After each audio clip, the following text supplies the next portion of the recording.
الصلاة والسلام على سيد الأنبياء والمرسلين وعلى عباد الله الصالحين أما بعد فبسم الله الرحمن الرحيم عن أبي هريرة رضي الله تعالى عنه قال قال رسول الله صلى الله عليه وآله وسلم إن لله تعالى 99 اسما من أحصاها دخل الجنة هو الله الذي لا إله إلا هو الرحمن الرحيم الملك القدوس السلام الحديث أو كما قال رسول الله صلى الله عليه وآله وسلم الصلاة والسلام عليك يا سيدي يا رسول الله الصلاة والسلام عليك يا سيدي يا حبيب الله الصلاة والسلام عليك يا سيدي يا شفيع المذنبين وعلى آلك وأصحابك يا سيدي يا رحمة للعالمين.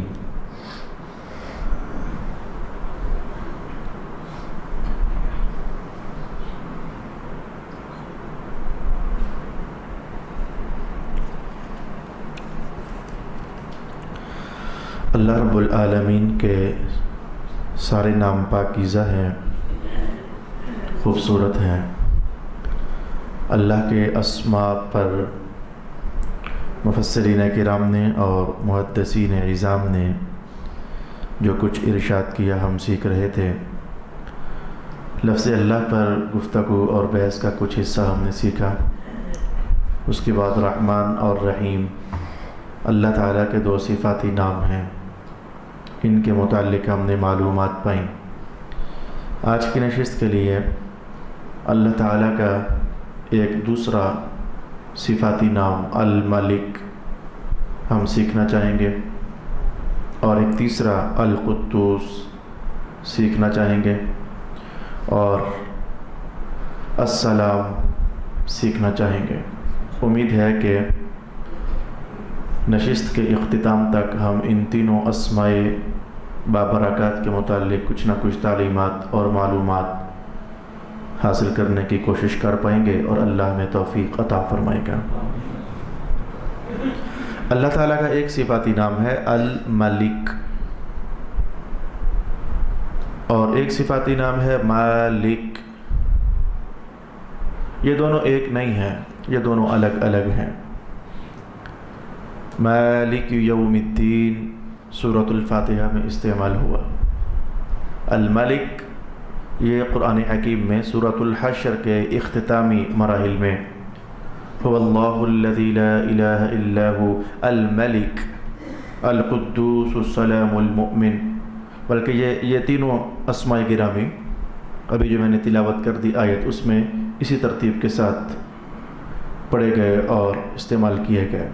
الملک، القدوس، السلام، المؤمن، المہیمن۔ حدیث شریف کے اندر بھی وہی ترتیب ہمارے سامنے چل رہی ہے۔ تو مالک یہ اور چیز ہے، ملک یہ ایک اور وصف ہے۔ تھوڑا سا فرق آج ہی جان لیجئے۔ ویسے تو مالک یہ ہمارے پاس حدیث پاک کی ترتیب کے اعتبار سے 70 سے زائد اسماء جب ہو چکے ہوں گے تو وہاں جا کر یہ لفظ مالک ہمارے سامنے آئے گا، وہاں جا کر کچھ نہ کچھ مزید دیکھ لیں گے۔ لیکن آج تھوڑا سا فرق جان لیجئے، الملک اور المالک یہ دونوں ہمارے رب تعالیٰ کے پاکیزہ نام ہیں۔ ملک کا معنی اور مفہوم اگر ہم سادہ ترین الفاظ میں دیکھنا چاہیں تو کہا جا سکتا ہے کہ بادشاہ، اور مالک اس کا ترجمہ کرنے کی ضرورت ہی نہیں ہے۔ مالک جو معنی اور مفہوم ہم ذہنوں میں رکھتے ہیں، تو مالک ہونا اور بادشاہ ہونا ان میں ذرا فرق ہوتا ہے۔ ہم اپنے ماحول میں دیکھنا چاہیں گے کہ بادشاہ ملک کسے کہتے ہیں اور مالک کسے کہتے ہیں۔ اس وقت ہمارا بادشاہ ہے مثلا زرداری، یا کوئی سا بھی اوپر ہر زمانے میں بدلتا رہتا ہے بادشاہ۔ تو آپ جانتے ہو کہ بادشاہ صرف اتنا کر سکتا ہے کہ میں ادھر کی بات کر رہا ہوں، ادھر کی بات، کوئی حکم جاری کر سکتا ہے، کوئی قانون بنا سکتا ہے، لوگوں کو سزا دے سکتا ہے، اگر بادشاہ چاہے، زرداری چاہے کہ ہم میں سے جس کو چاہے پکڑ کر بیچ دے، ایسا نہیں کر سکتا، اس کا حکم نافذ کیا جائے یہ تو ممکن ہے، لیکن وہ ہمارا مالک بھی ہو جائے، جس کو چاہے مار دے، جس کو چاہے بیچ ڈالے، جس کو چاہے گفٹ کر دے، جس کو چاہے تو بہت سارے مختلف تصرفات کر دے، یہ وہ اس چیز کا مالک نہیں ہے، ملک ہے، مالک نہیں ہے۔ تو ملک صرف اپنے احکام نافذ کرتا ہے اور کرواتا ہے، مالک احکام بھی نافذ کرواتا ہے، اور چاہے تو کسی کو مار دے، چاہے تو زندہ کر دے، چاہے تو پھر کسی کے ہاتھوں، جیسے ہمارے ہاں مالک اسے کہتے ہیں جو بیچ دے، کسی کو ہبہ کر دے، کسی کو گفٹ کر دے، یعنی حکم کا بھی، حکم کی قدرت بھی ہونا اور جان بھی قبضے میں ہونا، یہ دونوں چیزیں مل جائیں تو مالک اور الملک یعنی احکام کا نافذ کرنے والا ہونا۔ رب کائنات نے کہا کہ ہم الملک ہیں، یعنی پوری کائنات میں بارشوں پر ہمارا حکم نافذ، پہاڑوں پر ہمارا حکم نافذ، انسانوں پر ہمارا حکم نافذ، جانوروں پر ہمارا حکم نافذ، چرند پر ہمارا حکم نافذ، پرند پر ہمارا حکم نافذ، ان درخت و اشجار پر، احجار پر ہمارا حکم نافذ، یعنی جو بھی جس درجے کی بھی مخلوق ہے سب پر حکم تو ہمارا ہی چل رہا ہے۔ تو فرمایا کہ الملک، اس سینس میں اللہ رب العالمین ملک ہے، مالک بھی ہے اللہ تعالیٰ، یعنی جیسے اس کے ہم پر احکام نافذ ہو رہے ہیں ایسے ہی وہ ہم سب کا مالک بھی ہے، چاہے تو زندگی دے دے، چاہے تو زندگی لے لے۔ جیسے وہ بچے نہیں، جیسے یہ لفظ آپ کے اور میرے درمیان ہے، یہ ہمارے اور اللہ کے درمیان نہیں ہے، وہ تشبیہات سے پاک ہے، وہ تمثیلات سے پاک ہے۔ جیسے ہم یہ بات محسوس نہیں کرتے، ایک بچہ ہو، اس کے پاس گاڑی ہو، چاہے تو اس میں سیل ڈال کر پاور دے دے، چاہے تو سیل نکال لے تو پاور چھین لے، چاہے تو اسے چلا لے، چاہے تو اسے روک دے، چاہے تو رائٹ کر لے، چاہے تو لیفٹ کر لے، جدھر چاہے موڑتا پھرے، بچہ اس چھوٹے کھلونے کا مالک جو ہوا، یہ ہمارے درمیان سمجھنے کے لیے بات تھی۔ اللہ تعالیٰ اپنی شانوں کے ساتھ چاہے تو ہمیں ختم کر دے، چاہے تو فنا کر دے، چاہے تو پھر زندہ کر دے، چاہے تو معافیاں ہمیں دے دے، چاہے تو رحمتوں سے نواز دے، یعنی ہر طرح کا تصرف اللہ رب العالمین کو ہمارے لیے اس کے قبضہ قدرت میں ہے، اس لیے وہ مالک ہے۔ یہ جو فرق میں نے ابھی آپ کے سامنے رکھا، یہ قاضی بیضاوی رحمۃ اللہ تعالی علیہ نے ارشاد فرمایا۔ تو الملک کا معنی اور مفہوم ہم نے اللہ تعالیٰ کے لیے جان لیا۔ اب محدثین کے الفاظ جو انہوں نے استعمال کیے، میں کہنا چاہوں گا کہ انہوں نے کیا کہا، الملک کسے کہیں گے؟ وہ ذات جس کا نام الملک ہے، تو اس کا مفہوم کیسے ادا کرتے ہیں؟ فرماتے ہیں المراد بہ القدرۃ علی الایجاد۔ ملک کا معنی ہوتا ہے وہ ذات جسے قدرت حاصل ہو گئی ہے، حاصل ہو گئی ہے جملہ غلط ہے، جس کے پاس قدرت ہے۔ ان دونوں کے اندر بہت فرق ہے، ہم انسان ہے، غلطی ہو سکتی ہے، ہو جاتی ہے، لفظ آگے پیچھے ہو جاتا ہے۔ اللہ کو قدرت حاصل ہو گئی ہے نہیں، اللہ کو قدرت ہے۔ حاصل ہو گئی ہے کا تو مفہوم ہی بالکل خراب ہو جاتا ہے۔ اللہ کو قدرت ہے کہ ہمیں ایجاد کرے، ہمیں پیدا فرما دے، یہ قدرت اس کو ہے، اس لیے وہ کیا ہے؟ الملک ہے۔ کچھ باتیں میں نے پہلے بھی کہا تھا کہ جتنی میں کہہ رہا ہوں یہ بھی اپنے مقام پر پیچیدہ تو ہیں، مشکلات تو رکھتی تو ہیں، لیکن دیکھیں جیسے میں ایک جملہ کہنے لگا ہوں، بطور امانت آپ کے کانوں سے لہرا کر گزر تو جائے، وہ ہمیں اس میں کچھ بھی سمجھ آنے والا نہیں ہے۔ اگر ہم لفظ الملک کا مفہوم اور معنی یہ جانیں کہ القدرت علی الایجاد، تو فرماتے ہیں فیکون من اسماء الصفات، تو یہ لفظ اللہ کے اسماء صفات میں سے بن جاتا ہے۔ اور اگر لفظ الملک کا معنی یہ کریں المتصرف فی الاشیاء بالایجاد والافناء والاماتۃ والاحیاء، اگر یہ مفہوم ادا کیا جائے فیکون من اسماء الافعال، تو یہ اللہ کا اسم صفات فعلیہ سے تعلق رکھتا ہے۔ یہ دونوں جملے بولے میں نے ہیں صرف آپ کو یہ بتانے کے لیے کہ ہمارے اللہ کی شانوں میں سے کتنی چیزیں اور شانیں ایسی ہیں ہم غریبوں کو ہوا ہی نہیں ہے، ہمیں پتہ ہی نہیں ہے کہ اللہ کی صفات سلبیہ کون سی ہیں، اللہ کی صفات تنزیہیہ کون سی ہیں، اللہ کی صفات فعلیہ کون سی ہیں، اللہ کی صفات ذاتیہ کون سی ہیں۔ یہ جو اسماء ہیں، یہ صفات ہیں، یہ اپنے مقام پر پھر مختلف انواع پر ہیں۔ کچھ صفتیں ذاتی ہیں، کچھ صفتیں سلبی ہیں، کچھ صفتیں ثبوتی ہیں، اور کچھ صفتیں فعلیہ ہیں، وغیرہ وغیرہ. یہ سارے الفاظ ہیں. چلیں ہم نے سن تو لیے، کم از کم زندگی میں ایک بار تھوڑے بہت سن تو لیے.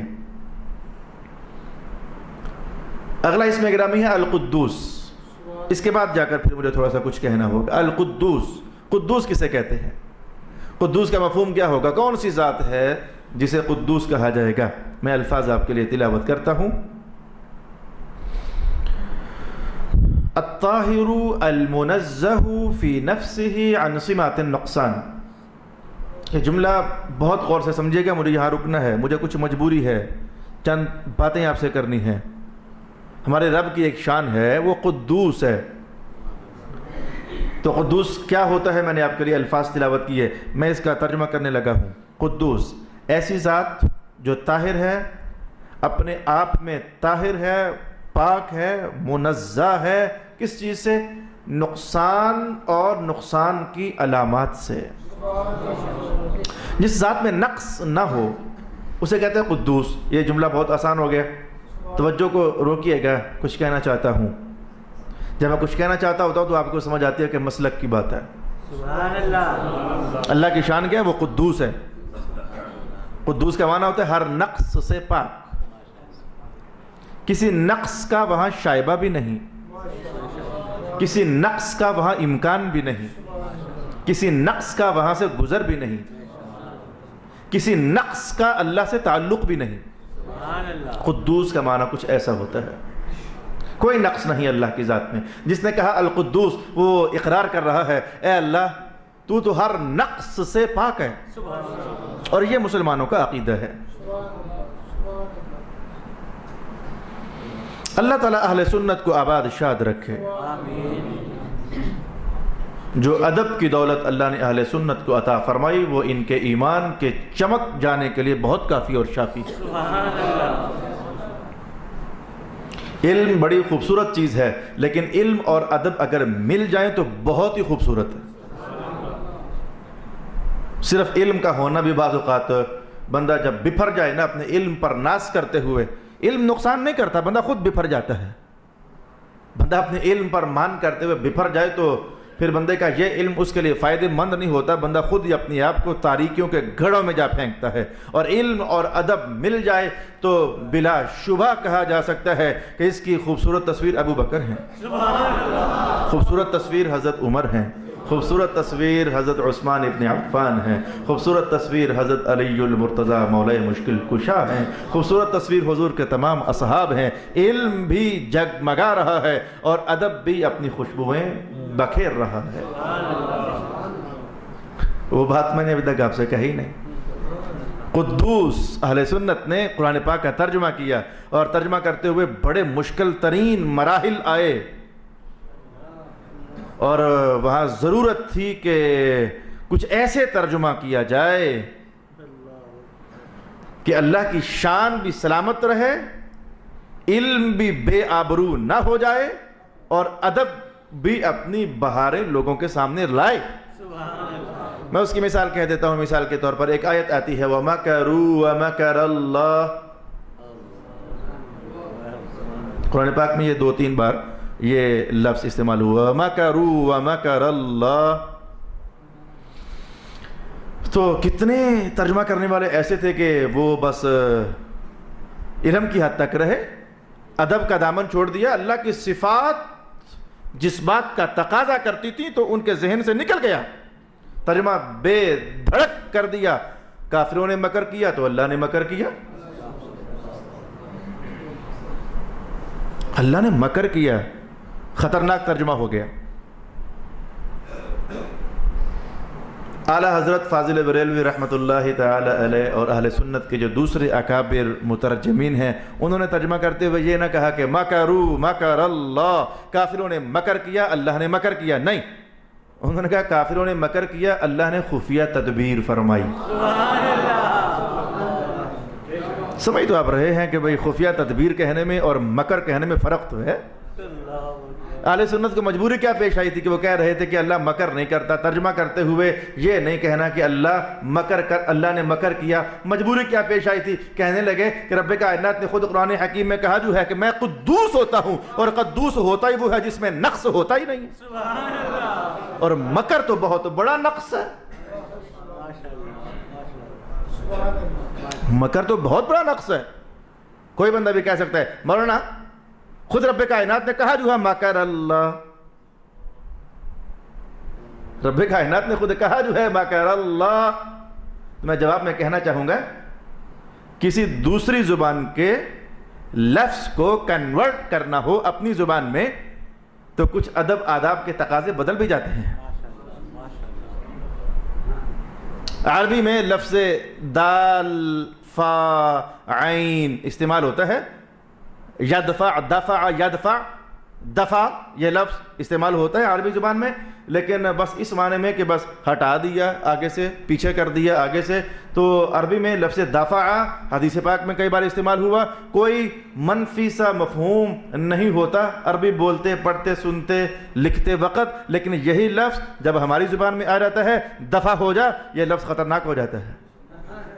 زبانوں کے لہجے, زبانوں کے انداز, زبانوں کے مفہومات, حتیٰ کہ میں قرآن کا حوالہ دوں گا, کوئی بھی صاحب علم اس کا انکار نہیں کر سکتا. یہ جو 15ویں سپارے میں کہا گیا وَلَا تَقُلْ لَهُمَا اُفٍّ, اپنے والدین کو اف نہ کہنا.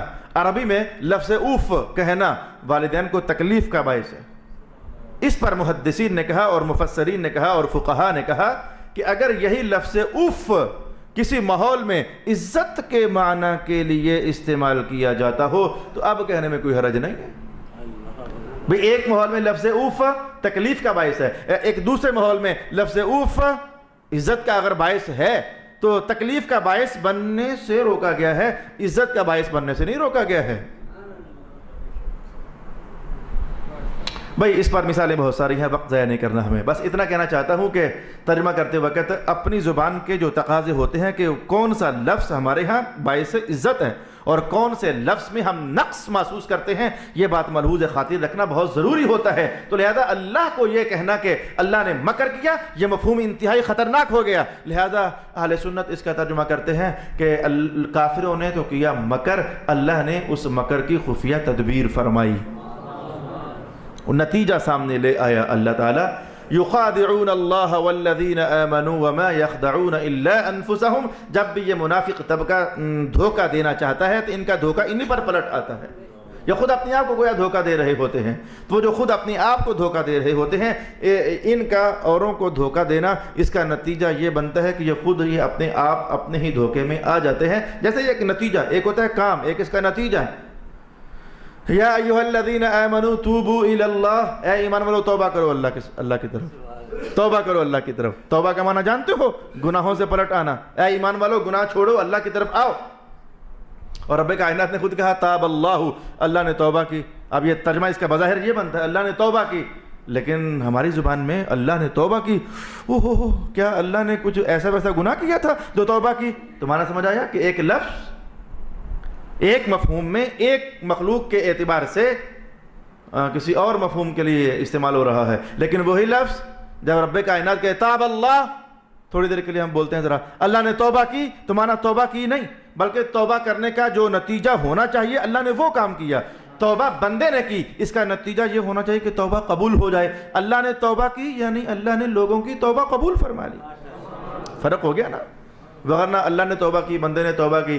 جیسے یہاں آ کر فرق کیا ہے تو میرے بھائی وہاں بھی فرق کرنا تھا. مکروا مکر اللہ, کافروں نے مکر کیا ہے. اب ادھر سے ترجمہ کرتے وقت نتیجہ سامنے لانا تھا. اللہ نے ان کے مکر کا جواب دیا ہے, اللہ نے ان کے مکر کے نتیجے میں خفیہ تدبیر فرمائی ہے. کچھ ایسا معنی کرنا ہوتا ہے. تو یہ میں لفظ قدوس پر رک کر کے آپ سے کہہ رہا تھا, اللہ ہر نقص سے پاک ہے.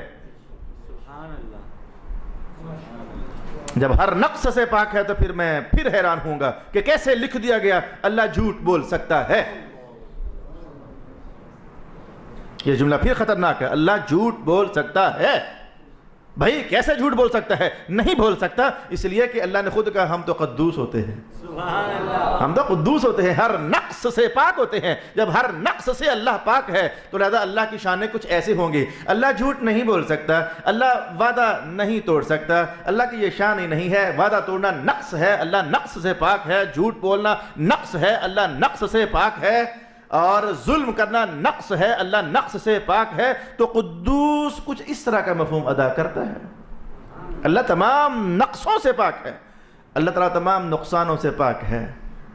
اب قدوس کا معنی ذہن میں رکھ لینا، ان قریب جب میں نے بحث کرنی ہے السلام، اللہ کی ایک وصف ہے وہ سلام ہے، تو میں جب سلام کا معنی بیان کروں گا تو آپ کو یوں لگنے لگ جائے گا کہ قدوس اور سلام ان دونوں کا مفہوم تو ایک ہی جیسا سا نکلا، لیکن میں پھر آپ کو بتاؤں گا کہ ایک ہی جیسا سا نہیں ہے۔ قدوس میں کوئی اور معنویت ہے اور سلام میں کچھ اور معنویت ہے، ان میں ذرا فرق ہوگا، لیکن آپ کو ایک دم سے مغالطہ سا لگ جائے گا، وہاں جا کے مغالطہ ڈالوں گا اور پھر اس مغالطے کو حل کرنے کی کوشش کروں گا۔ فی الحال میں نے قدوس کا معنی آپ کو بیان کیا۔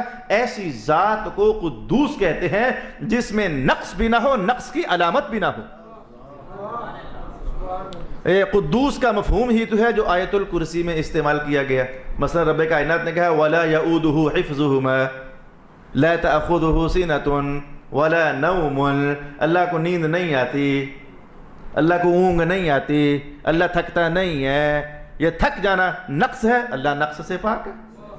اونگ آ جانا نقص ہے، اللہ نقص سے پاک ہے۔ نیند آ جانا نقص ہے، اللہ نقص سے پاک ہے۔ ارے بھائی نقص ہے، بندے اللہ کو بلا رہے ہیں، اے اللہ، آگے اللہ سے سویا ہوا ہو۔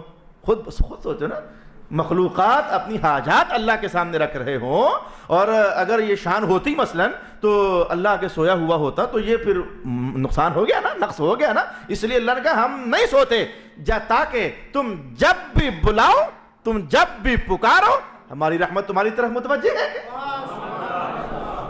اپنے رب کو سوتا نہیں پاؤ گے، اپنے رب کو اونگتا نہیں پاؤ گے۔ بعض اوقات کوئی میرے پاس کام کے لیے آ جائے، میں کہوں یار صبح کو کام کر کے تھکا ہوں، مجھ سے نہیں ہوتا۔ رب کائنات نے کہا نہیں، خربوں سال ہو گئے، ہم کتنی مخلوقات پال چکے، بنا چکے، ہو رہا ہے، لیکن پھر بھی تم پاؤ گے کہ رب تمہارا تھکا تو نہیں۔ ایسا جواب نہیں ملے گا تمہیں کہ بھائی میں تمہیں آج روٹیاں نہیں بھجواؤں گا، میں تھکا ہوا ہوں، ایسا نہیں جواب ملے گا۔ تو یہ سارے مفاہیم، یہ ساری آیات لفظ قدوس کی تشریحاتی باتیں ہیں۔ لفظ قدوس پر میں رک رہا ہوں اور جان بوجھ کر رک رہا ہوں تاکہ آپ کو سمجھ آ جائے کہ اللہ تعالیٰ ہر نقص سے عیب ہے، پاک ہے، ہر نقص سے پاک ہے۔ میں ایک موڑ مڑنے لگا ہوں، اگر آپ کو سمجھ آ جائے، اگر آپ کو سمجھ آ جائے تو میں ایک موڑ مڑنے لگا ہوں۔ اللہ تعالیٰ آپ کا اور میرا بھلا کرے، توفیق ہم دونوں کو نوازے، میں کہہ پاؤں اور آپ سمجھ پاؤ۔ یہ مختلف کمپنیاں ہوتی ہیں نا، تو کچھ پروڈکٹس ایسی ہوتی ہیں جو کسی کمپنی کی نہیں ہوتی، ایسے بس وداؤٹ نیم شے پڑی ہوئی ہے، کہتے ہیں یہ دیسی ہے، ہاں یہ دیسی چیز، یہ امپورٹڈ چیز ہے، یہ نام چلتے ہیں نا ہمارے ہاں۔ تو شے بنی ہو کمپنی کی اور کمپنی بڑی نام آور سی ہو، تو آپ کو پتا کہ اس کی جو پروڈکٹ ہوتی ہے وہ بھی بڑی صاف ستھری ہوتی ہے پھر، اور دیسی شے بنی ہو، گڑھا بنا ہو ہاتھوں کا، تو کہیں سوراخ بھی ہو سکتا ہے، ٹھیک ہے بھی ہاتھوں کا بنا ہوا ہے، جوتا بنا ہوا ہاتھوں کا، تو ذرا کوئی نہ کوئی نقص ہو سکتا ہے۔ لیکن کسی کمپنی کا نام چلتا ہو تو پھر وہاں اگر کوئی فالٹ آ جائے نا تو کمپنیاں بی پیئر کے نام سے اسے سائڈ پر کر دیتی ہیں، اور اس کپڑے کو ڈی ویلیو کر کے تو سائڈ پر، ہمارا نام کہیں بدنام نہ ہو جائے۔ تو جو بنایا جائے اگر تو اہم ہی ہے تو اس میں 100 عیب ہو سکتے ہیں، اور اگر بنایا جائے اور کہا جائے یہ جو ہم نے شے بنائی ہے کمال ہے، پھر اس میں کوئی نقصان نہیں ہونا چاہیے۔ کہنے والی کمپنی کہہ جو رہی ہے کہ یہ جو شے ہم نے بنائی ہے یہ بڑی کمال درجے کی ہے، پھر کوئی نقص نہیں ہونا چاہیے، وگرنہ کمپنی کا نقص ہے، کہہ کچھ رہی ہے، بنا کچھ رہی ہے۔ رب کائنات نے، یہ ادھر کی باتیں تھیں سمجھنے کے لیے، رب کائنات نے کہا ہم نے جو دولہا سا محمد بنایا ہے، ہم نے جو دولہا سا محمد بنایا ہے یہ بڑیاں شانوں والا ہے، یہ بڑی عظمتوں والا ہے۔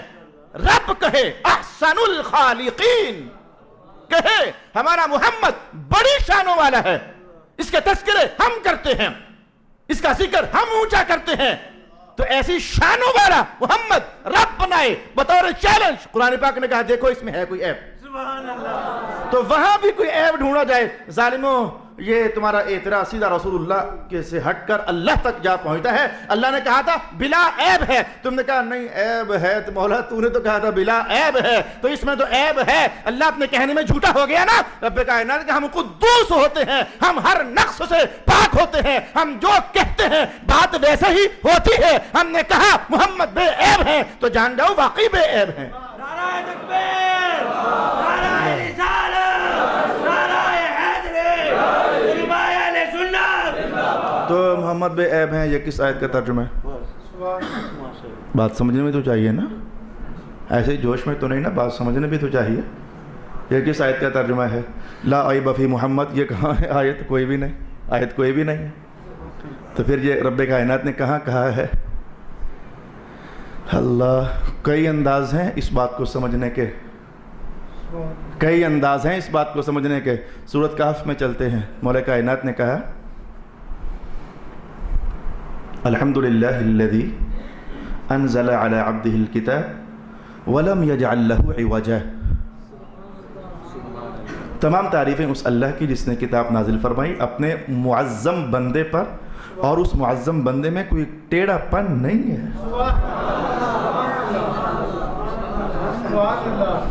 گجر خان کا کوئی عیب بھی بندہ، شرابی، پنگی، چرسی، بدماش میرے پاس آئے، بلا کر کے مولانا اکبر صاحب میری شان میں کچھ کہو، میں کہوں گا بھاگ جا یہاں سے، بھاگ یہاں سے، تیری شان میں کچھ کہوں۔ عیبیوں کی شان بیان نہیں کی جاتی۔ رب کائنات ہیں وَرَفَعْنَا لَكَ ذِكْرَكَ، ہم نے محمد کی شان اونچی کی ہے، عیبیوں کی شان اونچی نہیں کی جاتی۔ بے شمار استدلالات کے بیانات ہیں، انداز ہیں، جو عیبی ہوتا ہے اس کی شان میں کچھ کہا ہی نہیں جا سکتا، چہ جائے کہ کہا جائے کہ ہم ان کا ذکر بلند کر رہے ہیں۔ رب کائنات نے کہ ہم ان کو جن کو ہم اٹھا رہے ہیں عیب نہیں ہے تبھی تو اٹھا رہے ہیں نا۔ اور بھی انداز استدلال ہیں۔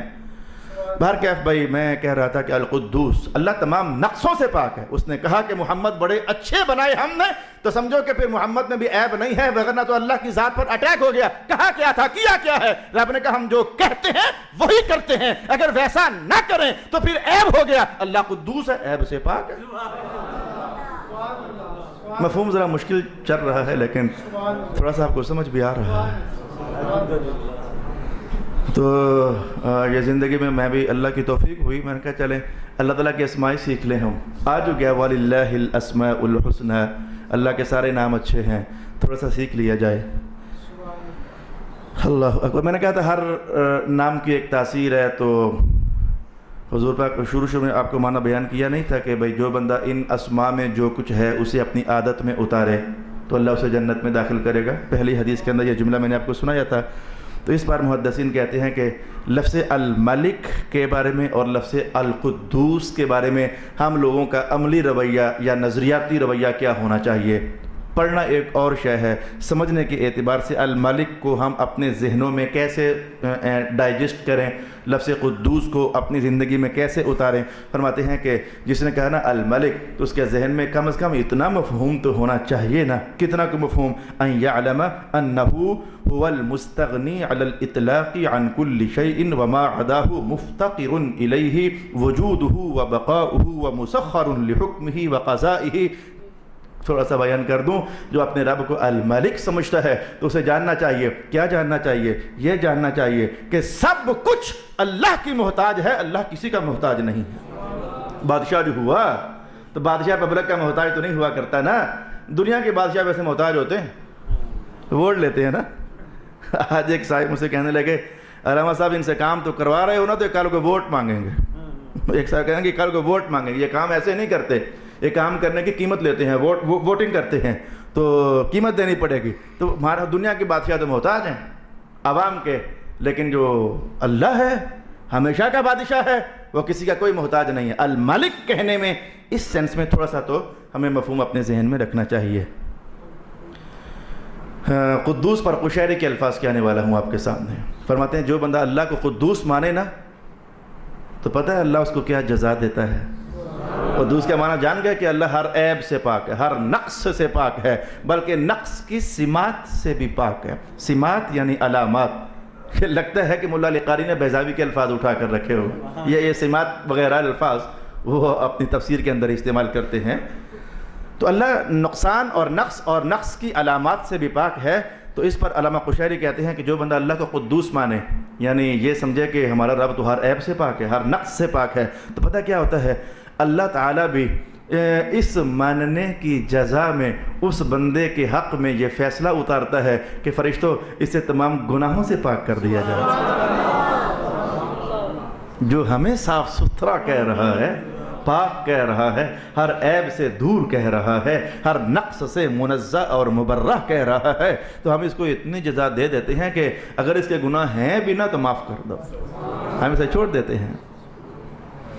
يقدسه عن دنس آثامه في جميع حالاته، اور پھر اتنا ہی نہیں ہوتا، پھر اللہ تعالیٰ اس کی نظر پاک کرتا ہے، پھر اللہ اس کی زبان کو پاک کرتا ہے، پھر اللہ اس کے دل کو پاک کرتا ہے، پھر اللہ اور پتہ نہیں کیا کیا کرتا ہے۔ میں بتاتا ہوں کیا کیا کرتا ہے، میں کہ فَإِنَّ مَنْ طَهَّرَ اللَّهُ لِسَانَهُ عَنِ الْغِيبَةِ طَهَّرَ اللَّهُ قَلْبَهُ عَنِ الْغَيْبَةِ۔ لفظ میں نے غیبت یہ ایک بار پڑھا، ایک بار غیبت ہی پڑھا۔ فرمایا کہ اللہ جب کسی کو صاف کرے نا تو جو پہلی واردات میں سے پہلی وارد شے اس پر ہوتی ہے، عطا ہوتی ہے، اللہ اس کی زبان کو غیبت سے پاک کرتا ہے۔ صاف جو کرنا ہوا بندے کو، جو اللہ کو صاف مانے تمام عیبوں سے نقصوں سے، اللہ اس کی سب سے پہلے زبان کو صاف کرتا ہے۔ جب زبان غیبت سے صاف ہوتی ہے تو اس کا دل غیبت سے صاف ہو جاتا ہے۔ جاننا چاہو گے یہ صوفیہ کیا بول رہے ہیں؟ بڑے اونچے لوگ ہوتے ہیں، ہم غریبوں کو تو ہوا بھی نہیں نا ان کی۔ کہتے ہیں جس کی زبان غیبت سے بچ جاتی ہے اللہ اس کے دل کو غیبت سے بچا دیتا ہے۔ یہ غیبت کہتے ہیں کہ وہ بندہ موجود نہیں ہے، ہم جو مفہوم سمجھتے ہیں تو اس کے کنڈ پیچھے بات کرنا، غائب ہوتا ہے نا تو غائب ہی سے پیچھے سے بات کرنا تو غیبت، غیبت تو آپ کو سمجھ آ گئی۔ تو کہا کہ جس بندے کی زبان غیبت سے بچ جائے اللہ اس کے دل کو غیبت سے بچا دیتا ہے۔ غیبت بندے کا دل ہے لیکن اللہ کے دربار سے غائب، نہ یاد، نہ فکر، نہ لذت، نہ آشنائی، نہ طلب، نہ توجہ، نہ رغبت، کچھ بھی نہیں، غائب ہے بندہ۔ کیوں جا رہے ہو؟ بس وہ جو جیسے اس نے کہا، دامن چڑا کر، آنکھ چرا کر کیوں جا رہے ہو پاس سے؟ تو بندہ غائب۔ تو رب کائنات کو جو قدوس مانے اللہ اس کی زبان کو پہلے غیبت سے بچاتا ہے، پھر اس کے دل کو غائب رہنے سے بچاتا ہے۔ مانا ہوا کہ اپنے دربار کی حاضری نصیب فرماتا ہے۔ ذہن متوجہ ادھر، دل متوجہ ادھر، آنکھ متوجہ ادھر، طلب متوجہ ادھر، توجہ متوجہ ادھر، رغبت متوجہ ادھر، ہما دم اللہ اللہ اللہ، یہ احساس اس کا ڈیولپ ہو جاتا ہے۔ یہ جزا ہے اللہ کو قدوس ماننے کی۔ بات اتنی نہیں ہوئی، میں من طہر اللہ قلبہ عن الغیبت طہر اللہ طرفتا عن نظر الغیبت۔ پھر جس بندے کا دل اللہ اپنے دربار کی غیبت سے بچا لیتا ہے، اسے حضوری عطا کرتا ہے، تو پھر اس حضوری کا نتیجہ یہ ہوتا ہے کہ اللہ اس کو شکوک و شبہات سے محفوظ فرما دیتا ہے۔ یہ بھی چیز ہے، شکوک و شبہات اللہ کی طرف سے۔ یہ کیا ماجرا ہے؟ بندے کو اللہ کے بارے میں شک پڑ جاتا ہے، یہ کیا جملہ کہا گیا؟ یقین جان لیجئے مشکل ہے کافی سارا۔ اللہ اس کو شکوک و شبہات سے بچا لیتا ہے۔ فی الحال اتنا سمجھیں، اتنا کو کہنا آسان ہے، سننا بھی آسان ہے۔ اور جس بندے کو اللہ شکوک و شبہات سے بچا لیتا ہے اللہ اس کے تمام حجابات ختم کر دیتا ہے۔ پھر بندہ دیکھتا ہے کہ اللہ کے نور کا جلوہ کیا ہوتا ہے۔ یہ قدوس ماننے کی جزا ہے۔ مبارک ہو اہل سنت، ہم نے اپنے رب کو قدوس مانا اور کمال درجے میں قدوس مانا۔ ہم اپنے اللہ کے لیے ایک عیب کا شائبہ، اس شائبے کا خیال بھی تسلیم کرنے کے لیے تیار نہیں ہیں۔ ہم کل کی طرح آج بھی اعلان کرتے ہیں اللہ جھوٹ نہیں بول سکتا۔ میرا خیال ہے آپ سب کا ہاتھ ہی اٹھے گا کہ واقعی یقیناً اللہ جھوٹ نہیں بول سکتا۔ اللہ میں کوئی عیب نہیں ہے، اللہ میں کوئی نقص نہیں ہے، اللہ مکر نہیں کرتا، اللہ ظلم نہیں کرتا۔ وگرنہ قدوس ہونے کا معنی کیا ہوگا؟ یہ کیا بات ہے؟ اللہ کی عطاؤں کے جلووں کی کیا کہانی ہے۔ میرے سامنے ایک، ویسے میں نے جب یہ مرقات پڑھائی نا اسٹوڈنٹس کو، بڑا اوکھا کام، مرقات پڑھنا اور پڑھانا بڑا اوکھا کام ہے۔ پڑھ کر دماغ پولا ہو جاتا ہے۔ ظاہر 11 جلدیں کون پڑھے اور کون پڑھائے، لیکن اللہ نے توفیق دی کہ دورہ حدیث میں پڑھاتا ہے یہ مرقات۔ اعلیٰ حضرت فاضل بریلوی رحمۃ اللہ تعالی علیہ وہ مشکات کو بڑی اہمیت دیا کرتے تھے۔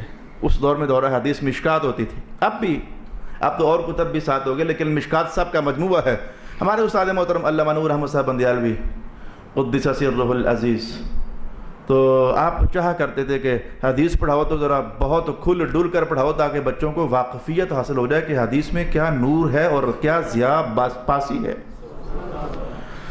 قرآن پڑھاؤ تو بھی کھل ڈل کر پڑھاؤ، کوئی بھی فن پڑھاؤ تو کمال محنت سے پڑھاؤ تاکہ اللہ اس کا رنگ اس میں جلوہ ظاہر فرمائے۔ تو مولا علی قاری میں پڑھاتے ہوئے جو حکایات تھی نا صوفیہ کرام کی یا صحابہ کرام کی، میں نے بچوں کو نشان لگائے، لکھو یا کتنی کوئی حکایات ہیں جو مرقات کے اندر ہوئی، ایک میرے سامنے پڑھی ہوئی ہے، کہتے ہیں کہ ان ابراہیم ابن ادہم، یہ ابراہیم بن ادہم یہ پہلے زمانے میں 9th اور 10th کی بک میں ہوا کرتا تھا انگلش میں، آج کل تو پتہ نہیں نصاب بدل گیا، تو مجھے نہیں پتہ 20 سال پرانی میری میٹرک ہو گئی، 22 سال پرانی، تب ابراہیم بن ادہم کی وہ سٹوری ہوا کرتی تھی میٹرک انگلش میں۔ تو ابراہیم بن ادہم یہ ایک صوفی بزرگ ہوئے ہیں، گزر رہے تھے، ایک بندے کو دیکھا، جس جملے کی خاطر میں بول رہا ہوں نا وہ بتاؤں، ایک بندے کو دیکھا شراب پیا دھت مست نشہ گھرا ہوا ہے، الٹی کی ہوئی ہے، پتہ ہی نہیں کون پاس آیا کون گیا۔ تو جو بندہ جس فیلڈ کا ہو اس نے ہمیشہ ادھر ہی کا سوچنا ہوتا ہے۔ ڈرائیوروں کو ہمیشہ گاڑی کے پرزے یاد رہتے ہیں، بریک فیل ہو گئی تو جناب گیئر خراب ہو گیا تو 78 76 کدھر ہے، وہ ایسی باتیں سوچتے ہیں نا۔ جو بندہ جدھر کا ہو، کوئی ڈاکٹر ہوگا تو اسے دوائیوں کے نام یاد رہیں گے، کوئی مولوی صاحب ہے تو اس نے ظاہر ہے وہ دام درود کی بات ہی کرنی ہے۔ جو تصوف والے ہوتے ہیں انہوں نے ہمیشہ آخرت کے نور کی کہانی، تو کہا کہ حد ہو گئی یار، یہ آفت اس کی زبان سے لگی کیسے؟ جس زبان سے یہ اللہ کا نام لیتا ہے تو شراب اسی زبان سے پی رہا، حد ہو گئی ہے۔ بِأَيِّ لِسَانٍ أَصَابَتْهُ هَذِهِ الْآفَةِ، اس بندے کو یہ شراب والی آفت مصیبت کیسے چمٹ گئی؟ یہ تو رب کا نام لیتا ہے اس زبان سے۔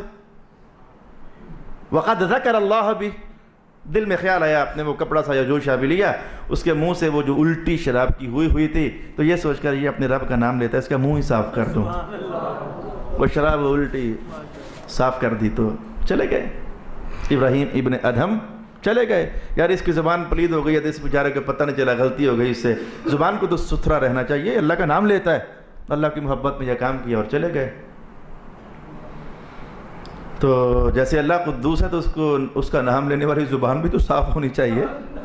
اللہ، ہم اپنے رب کو رب بھی کہیں تو گندی زبانوں سے، احساس تو آئی نا بات کہ نام لے رہے ہیں ایسی ذات کا جس کی شان ہے کہ اس میں عیب ہے ہی نہیں، نقص ہے ہی نہیں، تو اس زبان سے یہ جملہ بولیں کہ جو زبان عیبی ہو، جھوٹی ہو، فراڈی ہو، مکار ہو، گالیاں بکے، غیبتیں کرے، چغلیاں کرے، یہ احساس ان میں زیادہ تھا۔ ہم غریبوں کو تو پتہ ہی نہیں کہ یہ احساس بھی ہوتا ہے کہ اللہ کا نام لینے والی زبان بھی پاک ہی ہونی چاہیے۔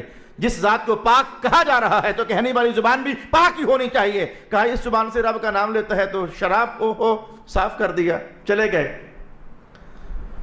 وہ بندے کو وہ شراب کی مستی ختم ہوئی تو اٹھا تو کسی نے کہا کہ بابا ابراہیم آیا تھا اور وہ یہ کہہ کر تیرے منہ کو صاف کر کے چلا گیا۔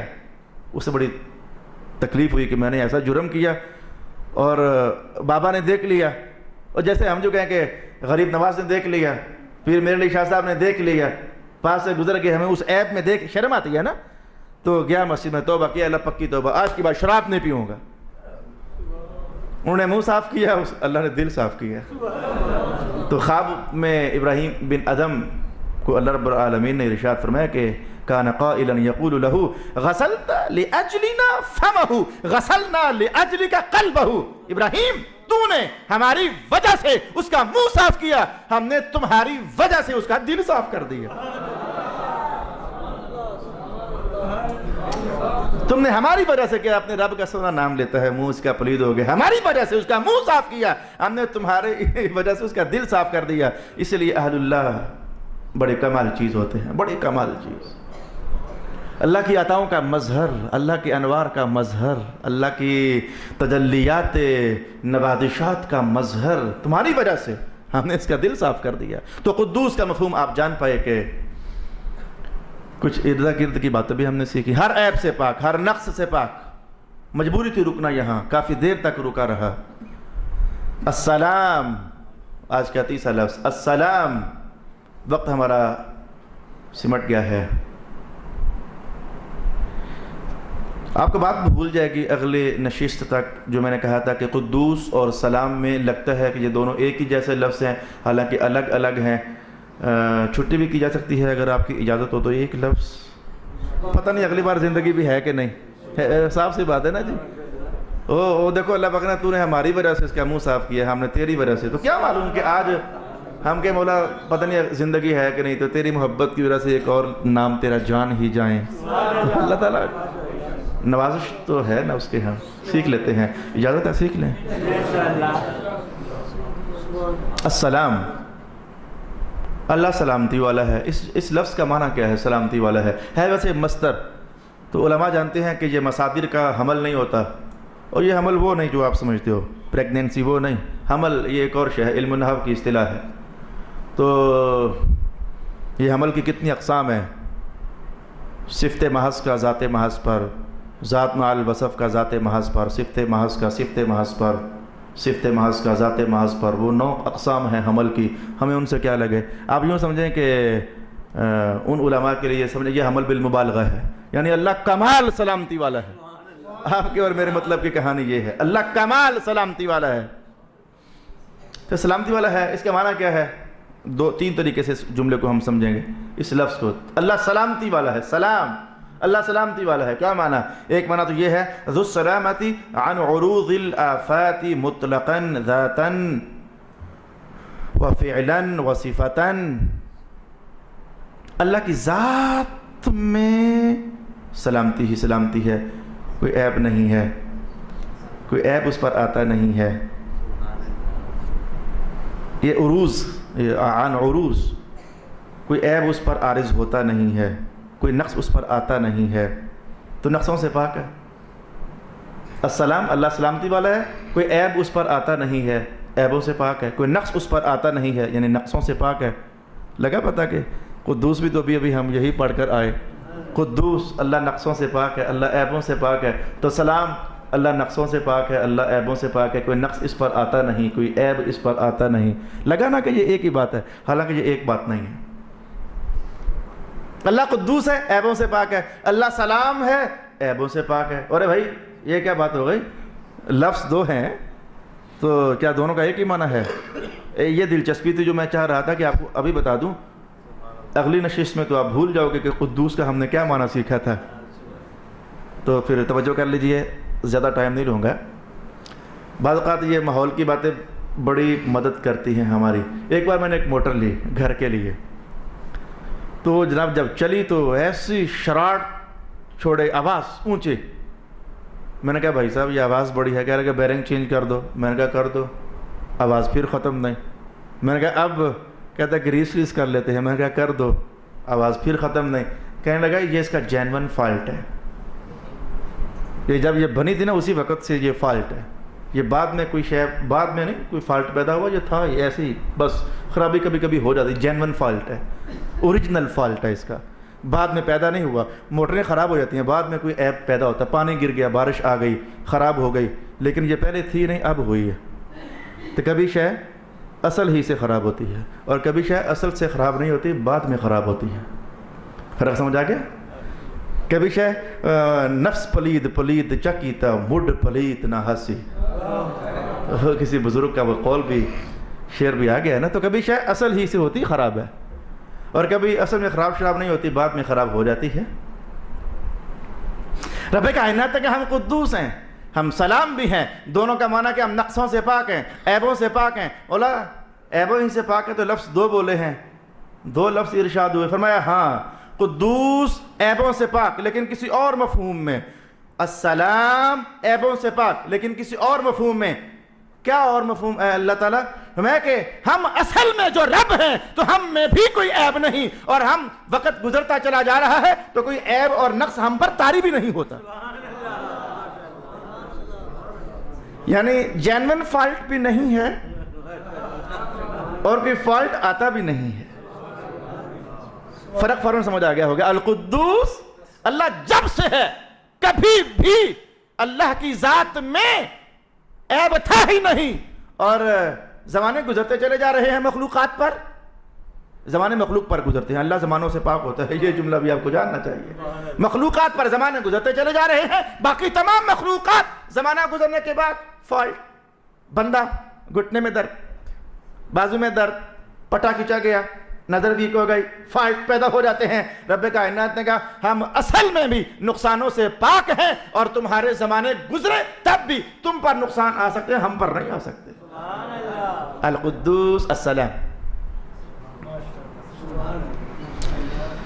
اللہ اکبر، اللہ اکبر۔ ایک اور معنی بھی بیان کیا کہ قدوس میں، اور خیر وہ میں نے کچھ تقریر ایسے میرے منہ سے الفاظ نکل گئے کہ وہ جو دو مفہوم الگ الگ بیان کیے گئے تو وہ کچھ ایسا ہو گیا کہ وہ دونوں ہی میرے ان جملوں کے اندر ادا ہو گئے۔ یعنی یہ کہا گیا کہ زمانہ ماضی میں عیب نہیں تھا، اس اعتبار سے اللہ قدوس ہے، زمانہ مستقبل میں بھی کوئی عیب اللہ میں نہیں ہوگا، اس اعتبار سے سلام ہے۔ تو سلام کا ایک معنی ہم نے سمجھ لیا، سلام کا دوسرا معنی بھی ہے، وہ سلام ہے، یعنی سلام ارشاد فرمانے والا ہے۔ سورۃ یاسین، جنت کا بیان، رب کائنات نے کہا سلام قولا من رب الرحیم، جنت میں آنے والوں تمہارے لیے رب کی طرف سے سلامتی ہو جائے، ہم سلام جو ہوئے تو سلامتی ہی عطا فرمائیں گے۔ ایک مفہوم یہ بھی ہوا، ایک تیسرا مفہوم بھی ہے، لیکن چونکہ میں نے کہا تھا کہ بس جلدی سمیٹ لیں گے، تو سلام کے بارے میں، لفظ سلام کے بارے میں ہماری روٹین کیا ہونی چاہیے۔ قشیری کہتے ہیں، مولا علی قاری کو بابا لگے ہوئے ہیں علامہ قشیری ہاتھ، رسالہ قشیریہ کے مصنف ہاتھ لگے، ابن عربی، پتہ کہ بندہ کمال درجے میں ہے، تو رسالہ قشیریہ کی عبارتیں اٹھا اٹھا کر رکھے جا رہے ہیں حضرت مولا علی قاری مرقات میں۔ تو علامہ قشیری فرماتے ہیں کہ جس بندے نے رب کو سلام مانا تو اس سلام کی جو خصلتیں ہیں، لفظ سلام میں جو مفاہیم ہیں، ان میں سے کچھ مفہوم تو اپنے اوپر بھی طاری کرو، یعنی وَالتَّخَلُّقُ بِهِ ان یسلم المسلمون من لسانہ و یدہ، لفظ سلام کا عکس جمیل تم پر اتر آئے، اس کا تقاضا یہ ہے کہ جیسے اللہ سے اوروں کو سلامتی ہی ملتی ہے، اللہ سے اوروں کو سلامتی ہی ملتی ہے، تو تمہاری زبان اور ہاتھ سے بھی تو اوروں کو سلامتی ہی ملنی چاہیے۔ وہ کسی کہنے والے کا قول نہیں، ایویں کیوں کہہ گیا تو یہ نہیں، بلکہ وہ محدثین کی بات ہے۔ فرمایا کہ ایسا کیا کرو، زندگی کی عادت بناؤ۔ کیا؟ فَإِذَا رَآ مَنْ هُوَ أَكْبَرُ مِنْهُ سِنًّا قَالَ هُوَ خَيْرٌ مِّنِّي، فرمایا کہ جب کبھی تم اپنے سے بڑے کو دیکھو تب بھی یہی فیصلہ کرو کہ یہ مجھ سے اچھا ہے، اور اگر اپنے سے چھوٹے کو دیکھو تب بھی یہی فیصلہ کرو کہ یہ مجھ سے اچھا ہے۔ اوروں کے لیے تمہاری نظر میں، توجہ میں سلامتی ہی ہونی چاہیے، بڑے کو دیکھو تو کہو تب بھی یہ مجھ سے اچھا ہے، چھوٹے کو دیکھو تب بھی یہ مجھ سے اچھا ہے۔ اور معاملہ ہمارے ہاں تو اس کے الٹ ہو گیا، ہم یہی سوچتے ہیں کہ ہم ہی سب سے اچھے ہیں۔ وہ دو شاعر بیٹھے ہوئے تھے کسی زمانے کی ایک لطیفہ اور کہانی، تو ایک نے کہا بس یار آہستہ آہستہ شاعر بھی تو بس ختم ہو رہے ہیں، اب اگر اس دور میں اگر کوئی شاعر ہے تو تو ہے یا میں ہے، تو بھی کیا میں ہی ہوں۔ تو بندہ تو اس چکر کا ہوتا ہے کہ سارا کچھ میں ہی ہوں، ساری خوبیاں میرے لیے ہیں۔ ہمارا مذہب سکھاتا ہے کہ نہیں بھائی، اگر تم سے کوئی بڑا ہے تو اسے اپنے سے خیر سمجھو، اگر تم سے کوئی چھوٹا ہے تو اسے اپنے سے خیر سمجھو۔ مولا علی قاری کہتے ہیں بڑا ہے تو اس لیے خیر سمجھو کہ لِأَنَّهُ أَكْثَرُ مِنِّي طَاعَةً وَأَسْبَقُ مِنِّي إِيمَانًا وَمَعْرِفَةً، کوئی بڑا ہے تو سمجھو کہ اس کے سجدے زیادہ ہیں، اس کے ایمان کی عمر لمبی ہے، یہ اس کی بندگی زیادہ ہے، اس لیے مجھ سے بہتر ہے۔ اور کسی چھوٹے کو دیکھو تو کہو کہ اس کے گناہ مجھ سے کم ہیں، اس لیے بہتر ہے۔ اسلام ایسا ڈیولپمنٹ دیتا ہے مسلمان کو، دوسرے کے لیے خیر خیر خیر خیر خیر خیر، لیکن یہ جملے کسے سناؤں؟ آپ کو، اپنے آپ کو۔ اب اس پر تبصرہ کروں گا تو پھر دل بھی ٹوٹیں گے اور وقت بھی خراب ہوگا، اس لیے اللہ سے خیر مانگتے ہیں کہ اے اللہ تعالیٰ تو سلامتیوں والا ہے تو کرم کرنا، اس سلامتی کا نور اور فیض ہم غریبوں کو بھی عطا فرما، ہم بھی اوروں کے لیے سلامتی والے ہو جائیں۔ اسلام کتنے اعلان کروائے، میں جب بھی ملو تو اعلان کیا کرو السلام علیکم، یہ اعلان ہے السلام علیکم، معنی اس کا یہ ہوتا ہے کہ بھئی میرے اللہ تینوں سلامتی سلامتی ہے، میں تجھے کوئی نقصان نہیں دوں گا۔ تو ہم جناب سلام کر کے بھی خنجر نکال کر ٹھا مار دیتے ہیں، السلام علیکم ڈزن گولی مار دی، یہ کیسی سلامتی ہے؟ اللہ رب العالمین اپنے تمام صفاتی ناموں میں سے جو ہم غریبوں کا حصہ ہے ہمیں نصیب فرما دے اور سونا سا مسلمان بنا دے۔ وآخر دعوانا ان الحمد للہ رب العالمین۔